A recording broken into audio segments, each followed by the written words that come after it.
এখন তুমি কি করতে চাচ্ছ? এখন আমার তো কিছু করার নেই, তবে আমি চাই যে আমার মতো ভুল যেন আর কেউ না করুক। সবাই হচ্ছে মানে বয়স্ক লোক থেকে দূরে থাকুক, কারণ ওরা সমাজের জন্য খুবই খুবই ভয়ঙ্কর রূপ নিতে পারে। ঠিক আছে, কিন্তু আমরা মানে ঢুকে পড়ে এত বড় ভুল করা ঠিক না। আমি সবার উদ্দেশ্যে একটা কথাই বলবো, যে কোনো মেয়ে যেন কখনো ডুবে পড়ে এরকম কাজ না করে।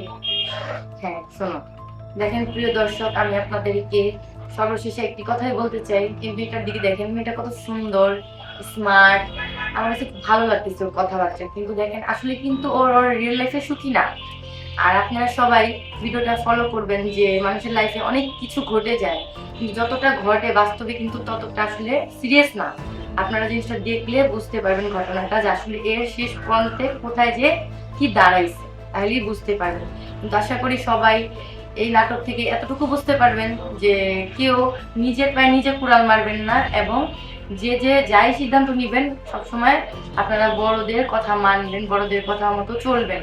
নিজের লাইফে নিজে যদি সিদ্ধান্ত নেন, সেটা সঠিক নাও হতে পারে, ভুলও হতে পারে। এটা তো তুমি বুঝতে পারছো এখন, তাই হ্যাঁ না? অবশ্যই।